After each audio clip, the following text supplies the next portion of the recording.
بسم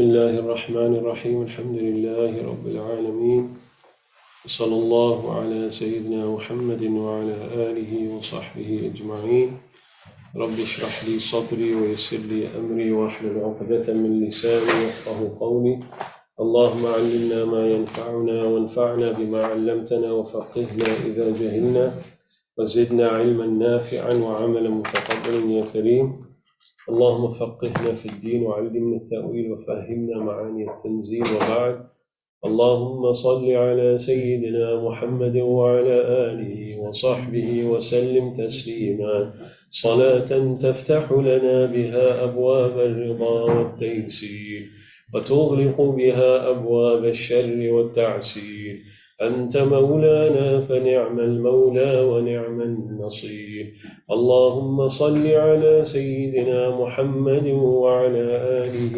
وصحبه وسلم تسليما صلاة تفتح لنا بها أبواب الرضا والتيسير وتغلق بها أبواب الشر والتعسير أنت مولانا فنعم المولى ونعم النصير اللهم صل على سيدنا محمد وعلى آله وصحبه وسلم تسليما صلاة تفتح لنا بها أبواب الرضا والتيسير وتغلق بها أبواب الشر والتعسير أنت مولانا فنعم المولى ونعم النصير بسم الله الرحمن الرحيم.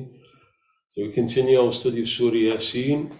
We finished the first part of the surah where Allah subhanahu wa ta'ala answered the unbelievers, the kuffar of Mecca, who said to the Prophet, listen, you are not a messenger. And so he said that the first 12 verses, Allah responded to them and explained the mindset of those people, that even though they had the light of prophecy in front of them, they still refused to believe. So now Allah subhanahu wa ta'ala moves on from verse 13, وَاضْرِبْ لَهُمْ مَثَلًا أَصْحَابَ الْقَرْيَةِ, up until around verse 30, where Allah subhanahu wa ta'ala now begins to describe an actual real incident that took place, which was the destruction of the people of Antioch who rejected the messengers that were sent to them. So Shaykh Muhammad Ali Sabuni, he summarizes the opening to this. And he says that Allah subhanahu wa ta'ala mentions the story of the people of the town who denied the messengers. 3 messengers were sent to Antioch.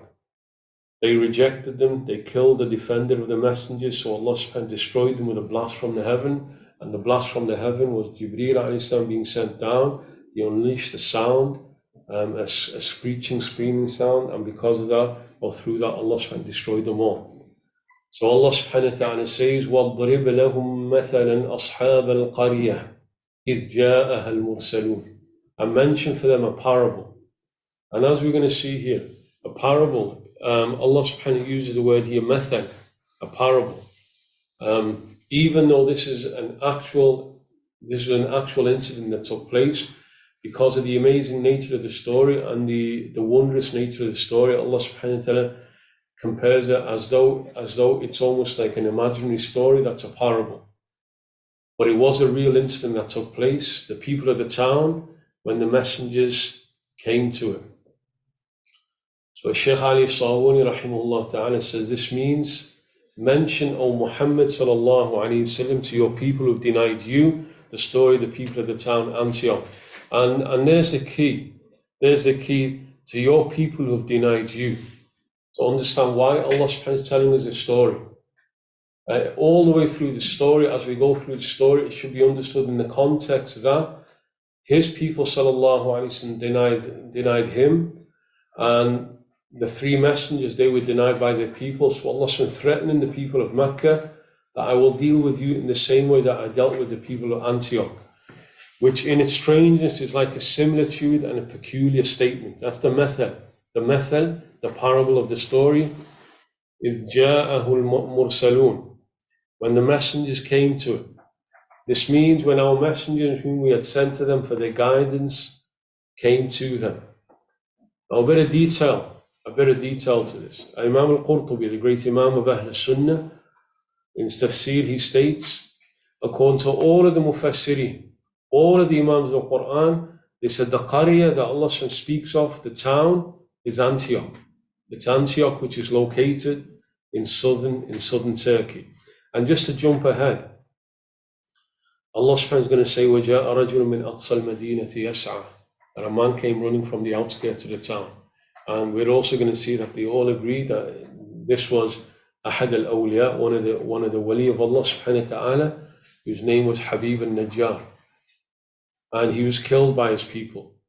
Antioch, which is located, it was part of the area where the earthquake struck around a month ago. Well, his grave is actually there, and it's a mazar, it's a grave that people go to visit because the blessings of, he's somebody whose status is confirmed in the Quran. So Antioch, so this took place by unanimous agreement in Antioch, even though Allah doesn't state that. Allah said the Qarya, the town. Al-Qurtubi states that Allah subhanahu wa ta'ala sent 3 messengers to the people that lived there. Initially he sent 2, and then he sent a further one to support and strengthen them. And the Prophet sallallahu alaihi wasallam was through the story, is being instructed by Allah to warn the people of Quraysh about the same destruction that descended upon the people of Antioch, that would descend upon them for denying him sallallahu alaihi wasallam. The people of Antioch denied the 3 messengers, Allah destroyed them. They deny the messenger sallallahu alaihi wasallam, they will also be destroyed by Allah subhanahu wa ta'ala. 3 messengers, إِذْ جَاءَهَا الْمُرْسَلُونَ, when the messengers came to them. The word al-Mursalun from Rasul, the messenger, would indicate that these are prophets. And that's the view of Jumhur al-Mufassirin. That's the view of most of the Mufassirin. However, as it says there at the bottom of the screen there are some who said these were not actual prophets, but these were disciples of Isa ibn Maryam who were sent by Isa ibn Maryam. And Imam al-Tabari, one of the earliest Mufassirin, he ascribes this view to Qatada being from the Tabi'een. He's from the 2nd generation of students of the companions. So this view was held from the earliest of all generations, that the 3 who were sent were messengers of Isa ibn Maryam, the messenger of God. But as he's going to mention, what stands against this? When the people of Antioch denied them, one of the key statements they said, Allah quotes from them, قالوا ما أنتم إلا بشر مثلنا وما أنزل الرحمن من شيء إن أنتم إلا تكذبون. They said, you're only human beings like us. That ibarah, that term, that statement there is a statement that's used by unbelievers when they reject the prophets. And one of the key arguments against prophets was, you're just human beings like us. Allah has not sent anything down to you, you're just lying. And that's the exact phrase that they used. Had they been apostles, disciples of Isa ibn Maryam, it's unlikely that that type of a term would have been used. So the fact that Allah quotes them as saying that you're only human beings like us would indicate that they're actual prophets and not just apostles. But it is a view that can't be discarded. It can't be rejected because of who said it. This is coming from the 2nd generation, the generation of the Tabi'een. Ibn Ajiba, the 2nd Tafsir. Interestingly, as we're going to see, Ibn Ajiba is more inclined towards the view that they were apostles of Isa ibn Maryam. And he gives us a detailed story, an interesting story about this. So he says, then Allah mentioned the similitude to Quraysh about the denial in which there is comfort for the Prophet. Note again here what's happening. So, وَضْرِبْ لَهُمْ مَثَلًا أَصْحَابَ الْقَرْيَةِ is coming as a threat to the unbelievers, that you continue your rejection and you'll be destroyed like the people of Antioch. But in that threat for them is a comfort for the Messenger sallallahu alaihi wasallam. Allah subhanahu wa ta'ala is just telling them that your people may well deny you, but you have nothing to worry about, because prophets who were denied before, I gave them victory by destroying their people. So it serves 2 purposes. One is to threaten the unbelievers, the second is to bring ease to the Messenger sallallahu alaihi wasallam. So he subhanahu wa ta'ala says, وَاضْرِبْ لَهُمْ, a mention for them, for Quraysh, a parable, أصحاب القرية, مثلا أصحاب القرية, meaning mention for them the parable of the people of the town Antioch, i.e. mention for them an extraordinary story, the story of the residents of the town. إِذْ جَاءَهَا الْمُرْسَلُونَ, when, meaning at the time the messengers came to it. Again, here now Ibn Ajiba is going to go and give us a long story, and he is going to say at the end, the main view, but he himself seems to be more inclined to the view that they are apostles that were sent. So that's why he says the messengers came to it, the apostles of Jesus whom he sent as callers to the truth, came to the people of Antioch who are idolaters. One thing to note here, if the view that Ibn Ajib is taking is that they are apostles of Isa ibn Maryam, then that places it in a clear time, in a clear timeline. Now this is in the time, or it's actually in the lifetime of Isa ibn Maryam. But if they were actual messengers, then they're before Isa ibn Maryam. Because between the Nabi sallallahu alayhi wasallam and Isa ibn Maryam, there were no other prophets. So on the view that they're actual prophets, they come before Isa ibn Maryam. On the view that they're apostles, then in the lifetime of Isa ibn Maryam. Imam al-Qushayri always giving us a different touch to the discussion. وَاضْرِبْ لَهُمْ مَثَلًا أَصْحَابَ الْقَرْيَةِ إِذْ جَاءَهَا الْمُرْسَلُونَ. The relationship that Allah subhanahu wa ta'ala has with believers, يُحِبُّهُمْ وَيُحِبُّونَ. He loves them, they love him. From the perspective of Allah subhanahu wa ta'ala, it's a relationship of love.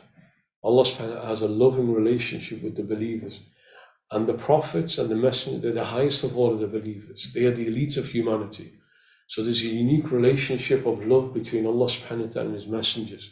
And so in that vein, Allah subhanahu wa ta'ala has mentioned the reasons why he's telling us the story of these prophets. Imam al-Qushayri says, in qarada zamanum, their age, the age of these messengers before Isa ibn Maryam, it's past. وَنُسِيَ أَوَانُهُمْ وَشَأْنُهُمْ, and their time and their state has been forgotten, and it's gone into ancient history. However, we, Allah subhanahu wa ta'ala, remember their state after their time is over. We, Allah subhanahu wa ta'ala, the one who loves the prophets that he sends, will never and cannot forget what happened to them, what happened to the messenger, and what happened to Habib al-Najjar. Even though time has passed, time doesn't affect Allah subhanahu wa ta'ala. Allah is a creator of time. We never forget what happened. We can't forget what happened to them, especially because they're the ones who are loved by us. We are not pleased that the mention of those absent and past people does not pass between our beloved ones and on the tongues of our saints. Allah, Imam Qushayri here says, Allah is telling us this.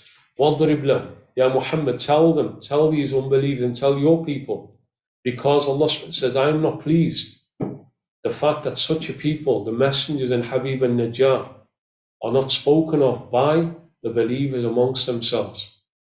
And that mention of those who've gone into ancient history and past people, Allah says, I'm not pleased that you, O believers, don't speak about these things. And that's why I want you to recite about them in your book, between our beloved ones and on the tongues of our saints.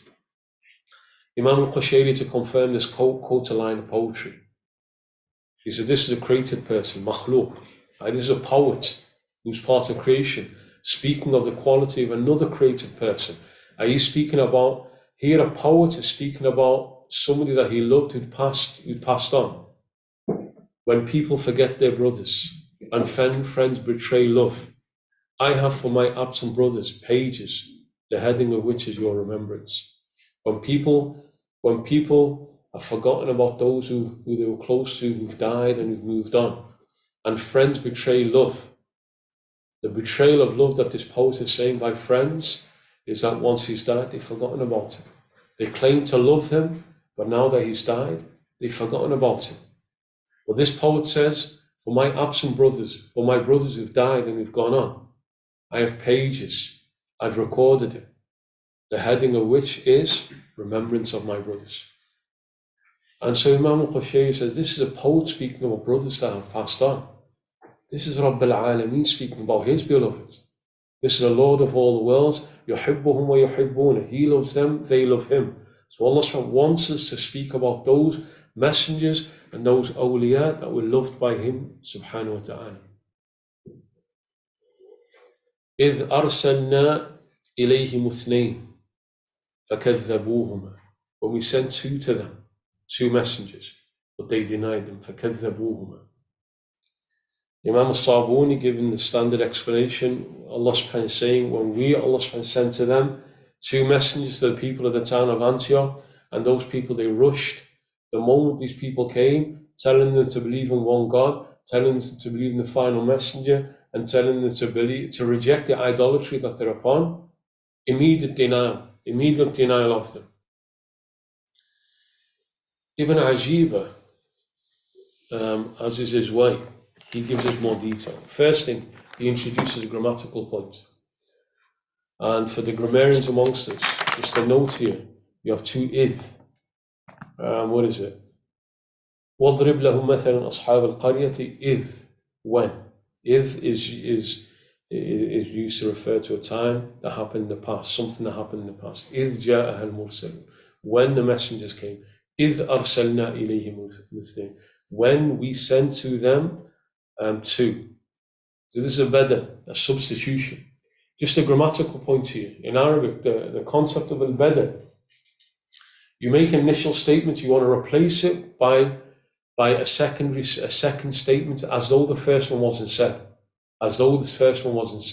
And there's reasons why. There's different types of substitutions that exist in Arabic. But the key thing they said, al-mubdal minhu fi niyyat al-tarh. So when you use a badal, a substitute in language, it means as though you never said the first one. You've replaced it completely. In grammar, they'll say, أكلت الرغيف نصفه.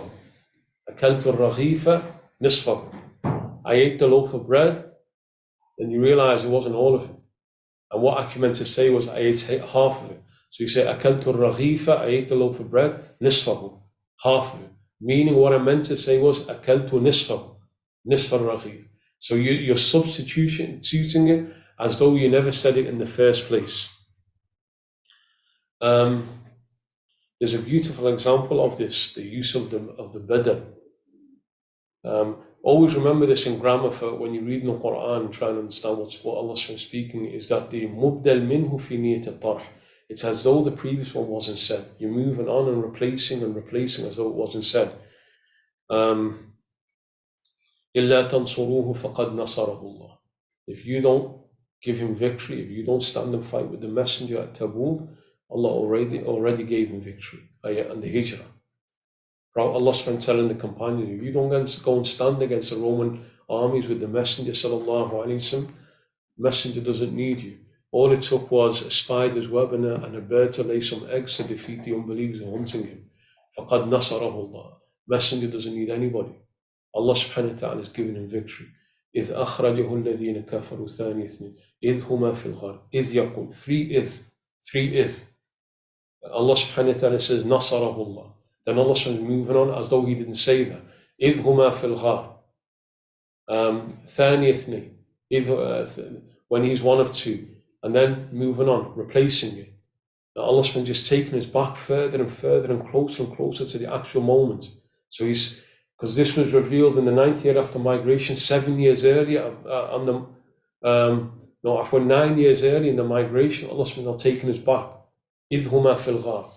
I just imagine the two of them inside the cave. إِذْ يَقُولُ لِصَاحِبِهِ. Allah subhanahu wa ta'ala keeps on replacing it. It's as though he's putting us now inside the cave itself, listening to the conversation taking place. إِذْ يَقُولُ لِصَاحِبِهِ لَا تَحْزَنْ إِنَّ اللَّهَ مَعَنَا. So the badal is replacing the original statement as though it wasn't said. So here, إِذْ جَاءَهَا الْمُرْسَلُونَ. Allah subhanahu wa ta'ala started with a general statement. The messengers came to them, when the messengers came. But now Allah subhanahu wa ta'ala wants to replace the original one to give more details. إِذْ أَرْسَلْنَا إِلَيْهِمُ اثْنَيْنِ. When we sent the two of them. So it's as though the opening line is almost just like a headline to begin the passage. إِذْ جَاءَهَا الْمُرْسَلُونَ. But now Allah wants to replace that as though he's replacing it by giving us more detail. إِذْ أَرْسَلْنَا إِلَيْهِمُ اثْنَيْنِ فَكَذَّبُوهُمَا, meaning when we sent out two to them. Who are the two? Speculation here now. Ibn Ajib speculates. First of all, as we said, Ibn Ajib takes the minority view that it was the disciples of Isa ibn Maryam, that the messengers were apostles sent. Who were they? On that view, John and Paul, or two apostles that were named Sadiq and Saduq, or another two. Just a side note, I won't mention who it is, there's this Christian evangelist preacher, bit of a clown, this guy. Honestly, he really is, and I won't mention his name just so as not to encourage anybody to listen to it. But he's made this statement, and it's a laughable statement, where he says that Allah in the Quran confirms that Paul, who came with the Trinity, was a messenger, was an apostle sent by God, and he quotes this, إِذْ أَرْسَلْنَا إِلَيْهِمُ. And then he starts, well, when he's actually cornered on this, then he starts referencing the tafsirs. Even Tafsir Qasas al-Anbiya of Ibn Kathir, he actually references the story. But none of these stories come in the Quran, because his lie that he put out, the Quran says that Paul was an apostle sent by God, based upon this verse. But not the ayah clearly doesn't say that. And even those references in the books of Tafsir, they're all from Israeliyat, they're from biblical traditions. They're not coming from any hadith or any statement of any Sahabi, anybody like that. They're all coming from biblical traditions. And even Ibn Kathir, in his Qasas al-Anbiya, story of Prophet, he quotes it and then rejects it as being a false attribution. So it could be. It's unlikely, because Paul is a problem when you actually study. Paul is a problem when you actually study him. Even Ajib quotes this, but that's very unlikely, even if it was apostles, that it was Paul. Or Sadiq or Saduq, and Saduq or another two. So now he quotes a story, and we'll go through the story, bearing in mind that this is Israeli. This story is biblical. It doesn't come from any Islamic sources, and this is on the minority view. And when the Mufassirin reference biblical sources, there's two hadith that we use. The first one that comes in Sahih Bukhari, the Prophet said, "Hadithu an bani Israel wala haraj." Quote from the children of Israel without any problem. Quote from them. And then the Mufassirin said that's in the context of any statement that's in biblical sources that confirm that in line with what we have in the Quran and the Sunnah. If it matches up, we can quote from them. Allah quotes from them. وَكَتَبْنَا عَلَيْهِمْ فِيهَا أَنَّ النَّفْسَ بِالنَّفْسِ. In Surah Al-Ma'idah, Allah quotes from the Torah. He says, we obligated upon them a life for a life, a tooth for a tooth, and an eye for an eye, and so on. Allah quotes the Torah in the Quran. So when it matches up, the Prophet said, quote from them without any problem. But where we find stories like this one that we're going to read, where we have no reference within the Quran or Sunnah in any Islamic tradition, Prophet said, لا تصدقوا أهل الكتاب ولا تكذبوهم وقولوا آمنا بما أنزل إلينا. Don't believe what the Jews and Christians say, but don't deny them. And instead say, we believe in what's been revealed to us. There's a possibility it may be true. We can't categorically reject it, but we can't categorically say that's the truth, because we have no frame of reference of confirming it. The absolute we say, as the Prophet told us, قُولُوا آمَنَّا بِمَا أُنزِلَ إِلَيْنَا. We believe in what's been revealed to us. So this story now will fall under this category, which is لا تصدقوهم ولا تكذبوهم. لا تصدقوا, don't believe them, don't believe the story, but don't deny it. Don't deny it. Could be. It's a possibility. So here Ibn Ajib quotes the following narration. These two messengers, or these two apostles on the view, they approached the town, they saw an old man, Habib al-Najjar. And as we're going to see tomorrow probably, Habib al-Najjar is a central figure in all of this. Habib al-Najjar. And Najjar means the carpenter. The carpenter. Don't worry. Rashid will talk to you afterwards. He'll love you all. He said, you have to leave, right? But he's known as Habib al-Najjar. That's who he's known. One of the greatest of the awliya, and the reason why we can say that is because his maqam is confirmed within the Quran. Tending to a small flock of sheep. He asked about the two of them. They told him, we are apostles of Jesus who invite you away from idol worship to the worship of the All-Merciful. He, Habib al-Najjar, then started asking them, do you have a sign? Do you have any sign to prove that you're messengers, that you're apostles and you're true in you? They said, we cure the sick and heal the blind and the lepers. We can accept the truth of that statement because moving away from Isa ibn Maryam, said every karama of a wali in reality is a mu'jiza of a Nabi sallallahu alayhi wa sallam. Every miracle that any wali of this ummah has, and he said the reverse of that. He said with the exception of revelation, every miracle of the Prophet Allah can replicate the hand of any wali, because the miracle is the creation of Allah subhanahu wa ta'ala. Some debate the Mi'raj, is that a unique miracle or not? Some question that and say Allah will never replicate that. Don't worry. So the same concept here. This is the miracle of Isa ibn Maryam. Isa ibn Maryam cures the sick and heals the blind and the lepers. So Allah subhanahu wa ta'ala gives that to his disciples as well. So there's nothing inherently problematic with that. Habib al-Najjar had a son who had been sick for a lengthy period of time. These apostles, the disciples of Isa ibn Maryam, came, they touched him, they recited du'as, they healed. And he arose. Habib al-Najjar now believes in Isa ibn Maryam and in Allah subhanahu wa ta'ala. And then the news begins to spread amongst the people of Antioch and about the existence of these apostles, and they now healing and curing many, and many are believing because of them. The king of Antioch, who's a mushrik, like the people themselves, he summons them and he asks them a question. Are there any gods other than the gods that we worship? The apostle says, yes, there's only one God, the one who created you and all of your gods. The king then says, leave until I've looked into your matter, and he has the two apostles imprisoned. He has them in prison.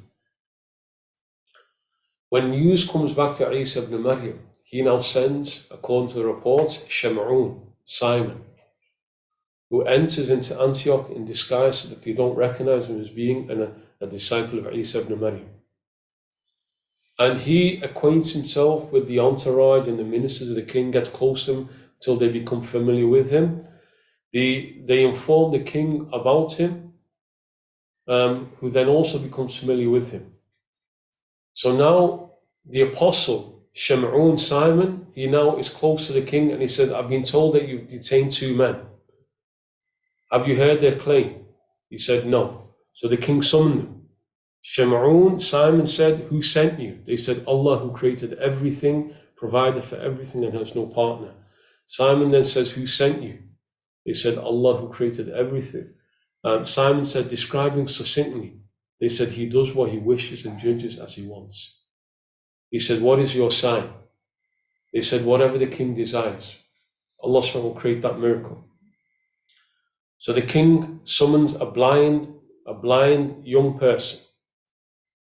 The two apostles of Isa ibn Maryam, they make dua to Allah subhanahu wa ta'ala, and the blind person is able to see.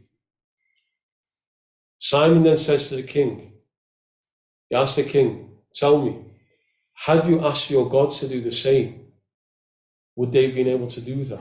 The honor would have been yours and his. The king says, there's no secrets between me and you.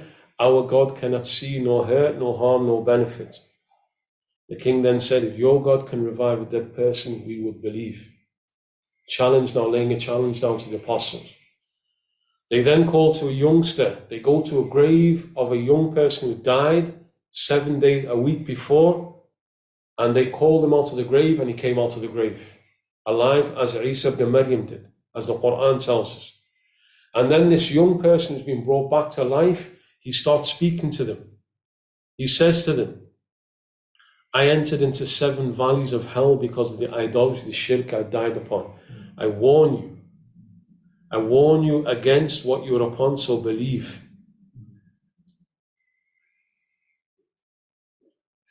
The youngster said, the doors to heavens were opened, and I saw a handsome man interceding for these 3. The king said, who are they? He says, Simon and these 2.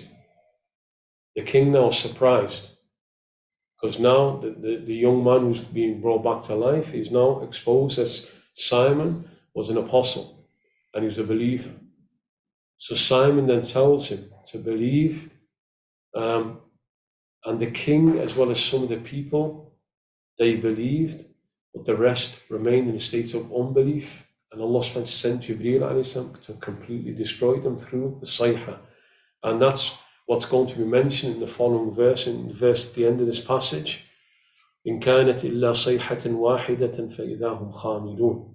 It was only a single blast, and then they were utterly extinguished. And that's what's meant by فَكَذَّبُوهُمَا. They denied them, meaning the people of the town denied the messengers here on the view of Ibn Ajiba, being the apostles of Isa ibn Maryam. Inshallah ta'ala will continue this, because Ibn Ajiba is now going to continue by highlighting the fact that the stronger view is that they were actual prophets and messengers, and that they were not apostles. But that story has been mentioned. لا تصدقوا أهل الكتاب ولا تكذبوهم.